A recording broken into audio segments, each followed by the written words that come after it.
नमस्कार। प्रादेशिक समाचार के साथ मैं पूनम किरकिट्टा। पहले मुख्य समाचार।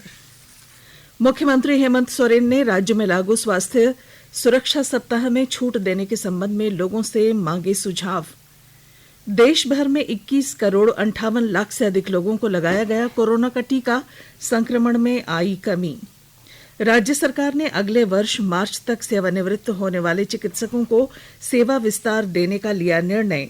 और ईपीएफओ ने कोरोना की दूसरी लहर के दौरान पुनः अग्रिम भविष्य निधि निकासी की दी मंजूरी।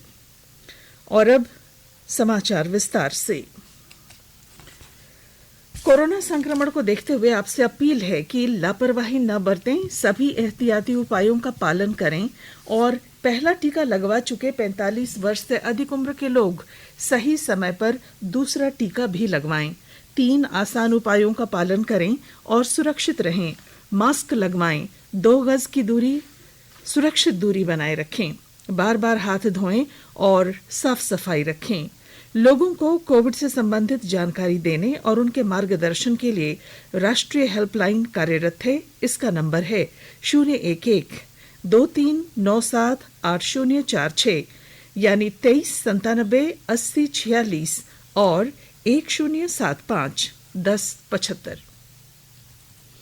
मुख्यमंत्री हेमंत सोरेन ने राज्य में लागू स्वास्थ्य सुरक्षा सप्ताह में छूट देने के संबंध में लोगों से सुझाव मांगे हैं। राज्य में कोरोना संक्रमण के बढ़ते मामलों को नियंत्रित करने के लिए 22 अप्रैल से कई प्रतिबंध लागू हैं।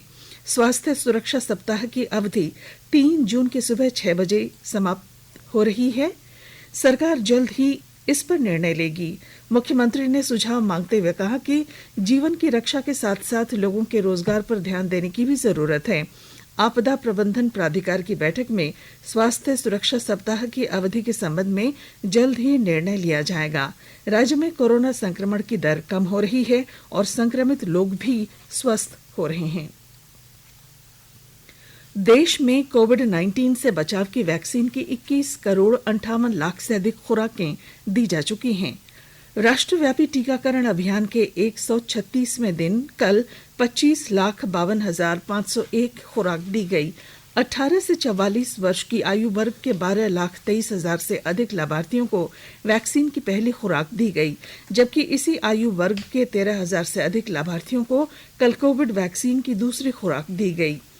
टीकाकरण अभियान के तीसरे चरण के शुरू होने के बाद से अब तक 37 राज्यों और केंद्र शासित प्रदेशों में 2 करोड़ 2 लाख लोगों को पहली खुराक और 23,000 से अधिक लोगों को दूसरी खुराक दी जा चुकी है। बिहार, दिल्ली, गुजरात, हरियाणा, कर्नाटक, मध्य प्रदेश, महाराष्ट्र, राजस्थान, तमिलनाडु, उत्तर प्रदेश और पश्चिम बंगाल में 18 से 44 वर्ष के आयु वर्ग के 10 लाख से अधिक लाभार्थियों को कोविड वैक्सीन की पहली खुराक दी गई। 1 करोड़ 66 लाख से अधिक स्वास्थ्य कर्मियों और 2 करोड़ 41 लाख से अधिक अग्रिम मोर्चे के कार्यकर्ताओं को 45 से 60 वर्ष की आयु वर्ग के 7 करोड़ 71 लाख लोगों और 60 वर्ष से अधिक आयु के 7 करोड़ 76 लाख लोगों को वैक्सीन लगाई जा चुकी है। केंद्र सरकार ने जून महीने में राज्य को दिए जाने वाले टीके का शेड्यूल जारी किया है। स्वास्थ्य विभाग के नोडल पदाधिकारी सिद्धार्थ त्रिपाठी ने बताया कि 45 वर्ष से अधिक आयु वर्ग के लोगों के लिए राज्य में टीकाकरण अभियान तेज किया जाएगा। उन्होंने कहा कि जून महीने में प्रतिदिन 1 लाख से अधिक लोगों के टीकाकरण का लक्ष्य निर्धारित है। केंद्र ने राज्यों और केंद्र शासित प्रदेशों को सलाह दी है कि वैक्सीन की समयबद्ध आपूर्ति के बारे में वैक्सीन निर्माताओं और निजी अस्पतालों के साथ समन्वय के लिए 2-3 सदस्यों का विशेष दल गठित करें। केंद्रीय स्वास्थ्य सचिव राजेश भूषण ने कल वीडियो कॉन्फ्रेंसिंग के जरिए राज्यों और केंद्र शासित प्रदेशों के प्रशासकों के साथ बैठक में टीकाकरण की प्रगति की समीक्षा की। उन्होंने बताया कि इस महीने राज्यों और केंद्र शासित प्रदेशों को 12 करोड़ खुराक उपलब्ध कराई जाएगी। श्री भूषण ने बताया कि टीकाकरण की रफ्तार तेज की जा सकती है। उन्होंने कहा कि लोगों को वैक्सीन के बारे में जागरूक किया जाना चाहिए और उनके घर के पास उपलब्ध टीकाकरण केंद्र की जानकारी दी जानी चाहिए। ये टीकाकरण केंद्र पंचायत घर, विद्यालय भवन, वृद्धाश्रमों, सामुदायिक केंद्रों और आवासीय कल्याण संगठनों के कार्यालयों में खोले जा सकते हैं। केंद्र सरकार ने मीडिया में आई इन खबरों को निराधार बताया है जिनमें कहा गया है कि वैक्सीन के लिए कोविन पोर्टल पर सफलतापूर्वक बुकिंग कराने के बावजूद वैक्सीन मिल जाने की गारंटी नहीं है। स्वास्थ्य मंत्रालय ने कहा है कि ये सभी खबरें इस मामले पर उपलब्ध जानकारी पर आधारित नहीं हैं। मंत्रालय ने कहा है कि कोविन पोर्टल पर जिला टीकाकरण अधिकारी से पंजीकरण, टीका लगवाने का समय, टीकाकरण और लाभार्थी को टीके का प्रमाण पत्र तथा समय की उपलब्धता की जानकारी मिलती है। राज्यों और केंद्र शासित प्रदेशों को सलाह दी गई है कि वे वैक्सीन की उपलब्धता के आधार पर वैक्सीन के स्लॉट की जानकारी प्रदान करें। कोविन पोर्टल में टीका लगवाने के सत्र का समय बदलने की सुविधा उपलब्ध कराई गई है ताकि जिला टीकाकरण अधिकारी को किसी सत्र को रद्द न करना पड़े। आकाशवाणी के ताजा तरीन समाचारों के लिए आप हमारी वेबसाइट newsonair.com पर लॉग ऑन कर सकते हैं। ताजा समाचार Twitter handle @AIR News Alerts और Facebook page all India radio news पर भी उपलब्ध है। आप प्रादेशिक समाचार एकांश के Twitter handle @AIR News_ Ranchi और फेसबुक पेज तथा YouTube channel AIR News Ranchi पर भी हमारे बुलेटिन सुन सकते हैं। प्रादेशिक समाचार आप आकाशवाणी रांची से सुन रहे हैं और अब पेश हैं कोरोना से बचाव के कुछ उपाय। कोविड-19 से बचाव और सुरक्षित रहने के 3 उपाय। मास्क लगाएं, 2 गज दूरी है जरूरी, सुरक्षित दूरी रखें, हाथ और मुंह साफ रखें।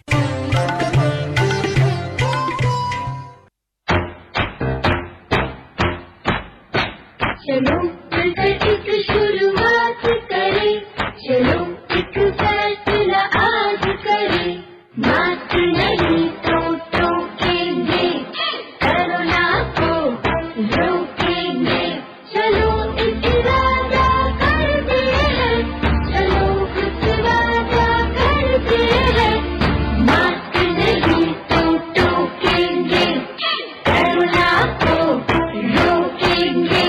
भारत सरकार द्वारा जनहित में जारी। प्रादेशिक समाचार में आपका फिर स्वागत है। राज्य सरकार ने अगले वर्ष मार्च तक सेवानिवृत्त होने वाले चिकित्सकों को 6 से 10 महीने तक का सेवा विस्तार देने का निर्णय लिया है। मुख्यमंत्री हेमंत सोरेन ने कोरोना संक्रमण के कारण बनी परिस्थितियों को देखते हुए संबंधित प्रस्ताव को स्वीकृति दे दी है। चिकित्सकों की सेवानिवृत्ति की तिथि से 6 महीने की अवधि तक ये विस्तार दिया जाएगा। उन्होंने कहा कि इस संबंध में जल्द ही कैबिनेट में प्रस्ताव लाया जाएगा। केंद्र सरकार कोविड-19 महामारी के दौरान नागरिकों की सुविधा के लिए बनाई गई राष्ट्रीय स्तर की 4 हेल्पलाइन के बारे में जागरूकता पैदा कर रही है। सूचना और प्रसारण मंत्रालय अपने विभिन्न विभागों के जरिए इन हेल्पलाइन के बारे में जागरूकता को बढ़ावा दे रहा है। विभिन्न हेल्पलाइन नंबर इस प्रकार हैं। कोविड संबंधी सवालों का जवाब देने के लिए स्वास्थ्य और परिवार कल्याण मंत्रालय की हेल्पलाइन 1075, महिला और बाल विकास मंत्रालय की चाइल्ड हेल्पलाइन 1098, मनोवैज्ञानिक सहायता के लिए राष्ट्रीय मानसिक स्वास्थ्य और न्यूरो साइंसेज संस्थान निम्हांस की हेल्पलाइन 080 4611 0007। कोविड-19 से जुड़ी किसी भी समस्या के लिए राष्ट्रीय हेल्पलाइन नंबर 011 2397 8046 या 1075। राज्य हेल्पलाइन नंबर 104 डायल कर समस्या का त्वरित समाधान लिया जा सकता है। पिछले कई महीनों से सरकार कोविड उपचार नियमों, कोविड अनुकूल व्यवहार और टीकाकरण जैसे महत्वपूर्ण मुद्दों के बारे में विभिन्न मीडिया प्लेटफॉर्म्स के जरिए भी जागरूकता पैदा कर रही है। राज्य में कोरोना के सक्रिय मामलों की संख्या घटकर 8,907 हो गई है। राज्य में अब तक 84,84,836 नमूनों की जांच की गई है। राज्य में अभी 3,37,000 से अधिक पॉजिटिव मामले हैं और 3,23,800 से अधिक लोग इलाज के बाद स्वस्थ हुए हैं। राज्य में 4,991 लोगों की मौत कोरोना से हुई। राज्य में अभी सबसे ज्यादा रांची में 2678 सक्रिय मामले हैं। वहीं गढ़वा में 585, गुमला में 580, हजारीबाग में 468, रामगढ़ में 465, पूर्वी सिंहभूम में 444, पलामू में 433, सिमडेगा में 427 और कोडरमा में 410 सक्रिय मामले हैं। राज्य में कल 73 स्वास्थ्य कार्यकर्ताओं 714 फ्रंट लाइन वर्कर्स को कोरोना का पहला टीका लगाया गया। राज्य में पिछले 24 घंटों में 18 से 44 आयु वर्ग के 17,484 लोगों को पहला टीका लगा और 45 वर्ष से अधिक आयु वर्ग के 11,326 लोगों को पहला टीका लगाया गया। राज्य में अब तक कुल 7,13,000 से अधिक लोगों को टीके का दूसरा डोज लगाया जा चुका है। रामगढ़ जिले में भारतीय सेना और रामगढ़ कैंट बोर्ड की ओर से सिख रेजिमेंट सेंटर तथा अस्पताल में वैक्सीनेशन कार्यक्रम चल रहा है। सेना के इस अस्पताल में वैक्सीन लेने पहुंचे सभी लोगों को जागरूक भी किया जा रहा है। विस्तृत ब्यौरा दे रहे हैं हमारे रामगढ़ संवाददाता। रामगढ़ जिले के सिख रेजिमेंट सेंटर स्थित अस्पताल में वैक्सीनेशन कार्यक्रम का आयोजन भारतीय सेना और रामगढ़ कैंट बोर्ड के संयुक्त तत्वाधान में किया जा रहा है। सेना के इस अस्पताल में वैक्सीन लेने पहुंचे सभी लोगों को जागरूक भी किया जा रहा है। इस वैक्सीनेशन सेंटर में बिल्कुल विधिवत तरीके से सभी लोगों का वैक्सीनेशन किया जा रहा है। वैक्सीन लेने पहुंचे युवाओं ने सेना एवं सरकार के इस कदम की सराहना की। केंद्र और राज्य सरकार के सहयोग से चलाए जा रहे इस कार्यक्रम में भारतीय सेना और छावनी परिषद का भरपूर सहयोग मिल रहा है ताकि इस वैश्विक महामारी से उत्पन्न इसके संक्रमण के चेन को तोड़ा जा सके। इस वैश्विक संक्रमण से निपटने के लिए सरकार के साथ अब भारतीय सेना और छावनी परिषद के सहयोग से संक्रमितों की संख्या अब धीरे धीरे घटने की ओर अग्रसर है। इस मौके पर कैंट बोर्ड के सीईओ ने बताया कि इसका मुख्य उद्देश्य कोविड चेन को तोड़ना है, क्योंकि वैक्सीनेशन और टेस्टिंग दो चीजों के अलावा कोई दूसरा ऑप्शन नहीं है कोविड को रोकथाम करने के लिए। कौशल किशोर तिवारी, आकाशवाणी समाचार, रामगढ़। कर्मचारी भविष्य निधि संगठन ईपीएफओ ने कोरोना की दूसरी लहर के दौरान एक बार फिर अग्रिम भविष्य निधि निकासी की मंजूरी दी है। श्रम और रोजगार मंत्रालय ने कल इस संबंध में अधिसूचना जारी की। इसमें कहा गया है कि महामारी की पहली लहर के दौरान निकासी का लाभ उठाने वाले सदस्य दूसरी बार भी निकासी कर सकते हैं। ईपीएफओ ने अब तक 73 लाख से अधिक कोविड दावों का निपटारा किया है। चतरा जिले के सिमरिया थाना क्षेत्र के लूतीडीह गांव में कल डायन बताकर कुछ लोगों ने एक महिला को प्रताड़ित किया, उसकी पिटाई कर उसके घर में आग लगाने की कोशिश की। आरोपियों ने पीड़ित महिला को बचाने आए उसके परिजनों की भी पिटाई की। इस मामले में पीड़िता ने सिमरिया थाने में नामजद प्राथमिकी दर्ज कराई है। इस संबंध में गांव वालों ने पंचायत भी बुलाई थी। पुलिस इस मामले की जांच कर रही है और दोषियों को कड़ी से कड़ी सजा दी जाएगी। और अब बुलेटिन के आखिर में आज के अखबारों की सुर्खियां।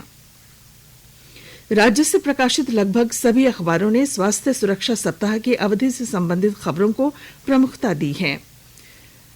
दैनिक भास्कर ने शीर्षक दिया है 3 से अनलॉक 1। प्रभात खबर ने इससे संबंधित खबर को शीर्षक दिया है 3 जून के बाद पाबंदियों में मिल सकती है कई छूट। दैनिक जागरण ने झारखंड आंदोलनकारियों को पेंशन और नौकरी देने संबंधी खबर को पहले पन्ने पर प्रकाशित किया है। लिखा है आंदोलनकारियों को चिन्हित करने के लिए भारतीय प्रशासनिक सेवा के अवकाश प्राप्त अधिकारी की अध्यक्षता में 1 सदस्यीय आयोग का गठन अंतिम चरण में।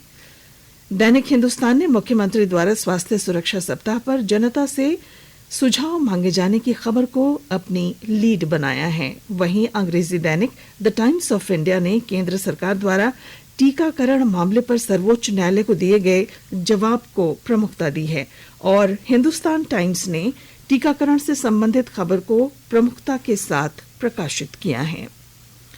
और अब अंत में मुख्य समाचार। मुख्यमंत्री हेमंत सोरेन ने राज्य में लागू स्वास्थ्य सुरक्षा सप्ताह में छूट देने के संबंध में लोगों से मांगे सुझाव। देश भर में 21 करोड़ 58 लाख से अधिक लोगों को लगाया गया कोरोना का टीका, संक्रमण में आई कमी। राज्य सरकार ने अगले वर्ष मार्च तक सेवानिवृत्त होने वाले चिकित्सकों को सेवा विस्तार देने का लिया निर्णय। और ईपीएफओ ने कोरोना की दूसरी लहर के दौरान पुनः अग्रिम भविष्य निधि निकासी की दी मंजूरी। और इसके साथ ही आकाशवाणी रांची से प्रादेशिक समाचार का ये बुलेटिन समाप्त हुआ। नमस्कार। घर में रहिए, सुरक्षित रहिए और सुनते रहिए आकाशवाणी।